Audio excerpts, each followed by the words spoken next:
বাসা খুঁজতে খুঁজতে পুরো একদম হয়রান হয়ে গেছি। বড় ভাইয়ের রেস্টুরেন্ট আসলাম গাইস। ভালো লাগতেছে ভাই। সো ভালো লাগতেছে।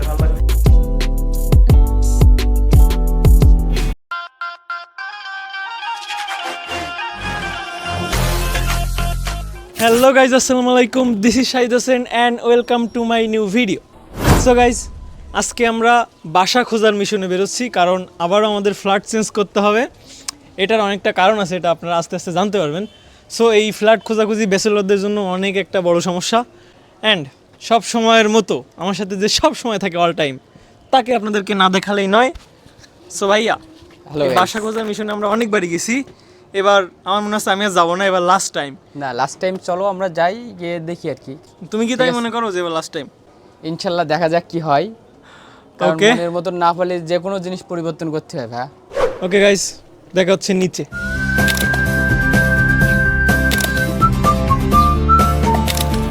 সো ফাইনালি আমরা আমাদের লোকেশনে চলে আসছি অ্যান্ড মেইনলি আমরা এই এলাকায় বাসা দেখবো আর কি। সো চলেন তাহলে শুরু করা যাক। গাইস, বাসা খুঁজতে খুঁজতে পুরো একদম হয়রান হয়ে গেছি। সো এখন আরও একটা টুলেট পাইছি বাড়িতে, ওখানে ফোন দিচ্ছি আর কি। হ্যাঁ, টুলেট দেখে ফোন দিতে দিতে আমার ফোনের ব্যালেন্স শেষ হয়ে গেছে। এখন একটা বাসা দেখতেও পারলাম না, বেচালা দিতে না। ভাই বাসা খোঁজা কিন্তু একটা প্যারার ব্যাপার, ঠিক আছে? হেভি প্যারা আমার তো মনে হচ্ছে। এতগুলা কল ফোন দিছি, আর সবচেয়ে সমস্যাটা কি জানো? ব্যাচেলার হওয়া প্যারা। এখন তুমি বাড়ি বানাই থাকো তাহলে? বাড়ি বানায় আর কি করতাম কও? আচ্ছা চলো তাহলে আমরা অন্য রুটে যাই, অন্য রুটে দেখি। গাইস, বাসা খুঁজতে খুঁজতে পুরো অবস্থা খারাপ। এখন সন্ধ্যা হয়ে গেছে, আমরা সেই বিকালে আসছি, বাট এখনও বাসা খুঁজে পাইনি। আর কি অবস্থা, বৃষ্টির কারণে এরকম অবস্থা সব রাস্তায়। সো গাইস, আমরা ভাবছি আরও কিছুক্ষণ খুঁজবো, অন্ধকার হয়ে গেলেও। কি বলো ভাই? আরও একটা টুলেট পাওয়া গেছে, এখানে ফোন দিই। আর তুমি কি জানো এটা কয় নাম্বার টুলেট? দেখা যাক 20 নম্বর। এটা 11 নম্বর, মেবি 11 নম্বর। ফোন দিই, তারপরেও দেখি পাই কিনা। গাইস, সন্ধ্যা পার হয়ে রাত হয়ে গেছে একদম প্রায়। এটা কল ঢুকতেছে না, দেখছো? আসো। না, আমার মনে হচ্ছে এলাকায় আমরা আর বাসা পাবো না আজকে। চেষ্টা করতে থাকি।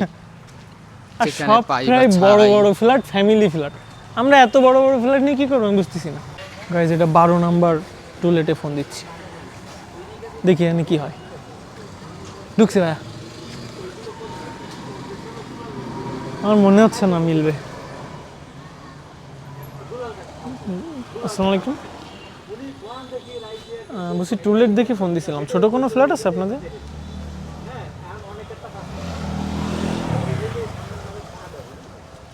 ও না না, এটা অনেক বেশি হয়ে যায়। ঠিক আছে, থ্যাংক ইউ। কি দেখছো ভাই, এটা হলো না। বলে ফ্ল্যাট আছে, ভাড়া 10,000 টাকা। গাইজ, বাসা তো পাইলামই না, আমরা বেড়ে যাচ্ছি। আমরা মেনলি আর কি কোনো একটা আবাসিক এলাকায় থাকার জন্য চেষ্টা করতেছিলাম, বাট পাইনি। অন্যদিন অন্য আবাসিক এলাকায় দেখবো, আর এটা কোনটায় দেখলাম আমরা সেটা বলতেছি না। চলো তাহলে এখন। গাইজ, অনেক ঘুরতে ঘুরতে ভাবতেছিলাম একটু হেয়ার কাট করে ফেলি। সো হেয়ার কাট দেখতে পাচ্ছেন কেমন হচ্ছে। এখন মাঝপথে কারেন্ট চলে যাওয়ার কারণে আমরা বসে আছি, ভাইয়া ওখানে বসে আছে। আর আমরা এরকম সেলুনে হেয়ার কাট করতে পছন্দ করি আর কি, কি নাকি ভাইয়া? সো কারেন্ট আসলে আবার হেয়ার কাট শুরু হবে আর কি। কি অবস্থা দিয়েছো ভাই চুলের? সুন্দর কাটিং দিয়ে নায়ক হয়ে যাও, ঠিক আছে? তুমি কি হতে চাও না?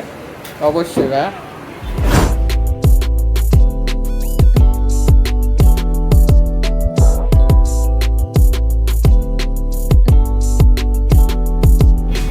তো দেখতে পাচ্ছেন আমার হেয়ার কাট চলতেছে কত সুন্দরভাবে। আমরা দুই ভাই এভাবেই নর্মালি সবসময় হেয়ার কাট করে থাকি। সো আজকে একটু নতুনভাবে হেয়ার কাট করার চেষ্টা করতেছি, অ্যান্ড আমাকে কতটা সুন্দর লাগতেছে আপনারা দেখতে পাচ্ছেন। গাইজ, এটা আমার ফাইনাল লুক। আমি একটু নিউ লুক দেওয়ার চেষ্টা করছি এবার।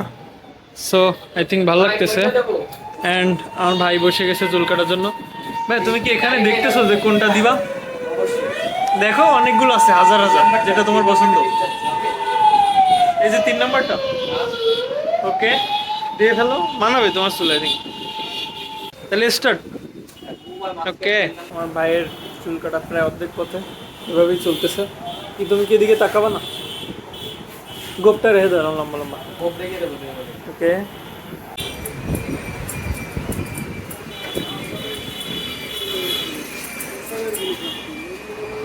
এটা কি ফাইনাল লুক তোমার?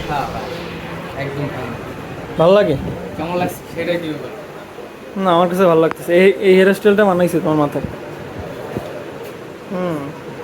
তো তাহলে এখন বেরোই এখান থেকে, চলো। অবশ্যই চলো। VIP guest room. ও এত ভালো। এসি টেসি দিয়ে পছন্দ হয়েছে বিষয়টা ভাই। কেমন লাগছে? মেবি না তুমি যাই বলো ভাই, বড় ভাইয়ের রেস্টুরেন্টে আসলাম গাইস। ভালো লাগছে ভাই।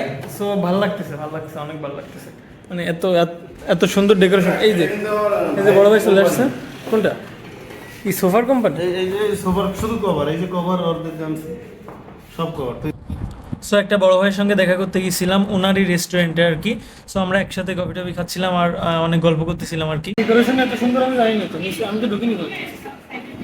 আমি সবাই আনসার তারা তো মাঝে মাঝে বাইরে খেলে আপনারা না আসেন।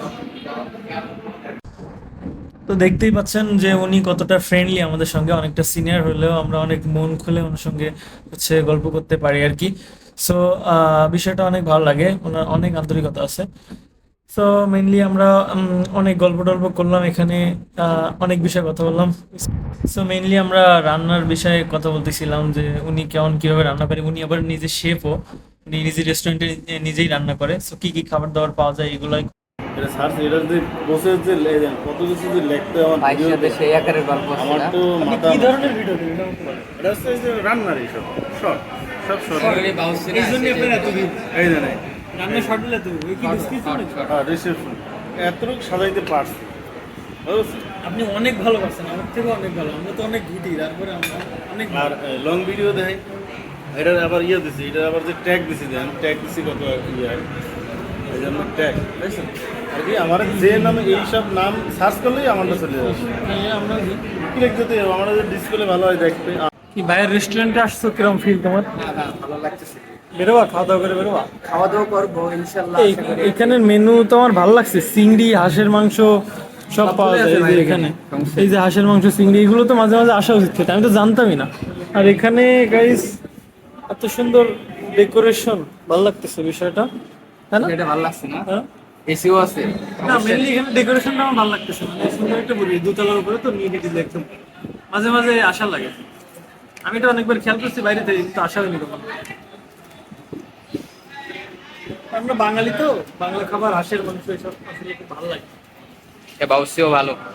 অবশ্যই ভালো। হ্যাঁ কে দেখতে হবে? ভাই নিজেই বাবুসি রে ভাই। নিজেই? হ্যাঁ। আর এক্সট্রা কোনো অবস্থা নেই? আছে, তারপরে উনি নিজেই পাক করে, নিজেই ডেকোরেশন সবই নিজে। প্রচুর ভিড় দেখতেছি। গাইজ কোথাও বাসা খুঁজে পাইনি, সো রাতে বাসায় এসে ডিরেক্টলি ঘুমাই পড়ছিলাম আর কি, এর জন্য ভিডিওটা এন্ড করা হয়নি। সো আজকে সকালে আউটরোটা দিচ্ছি আর কি। সো গাইজ আমাদের ভিডিও যদি আপনাদের ভালো লেগে থাকে তাহলে লাইক, কমেন্ট অ্যান্ড শেয়ার করে আমাদের পাশে থাকুন। অ্যান্ড আজকের মতো আল্লাহ হাফেজ।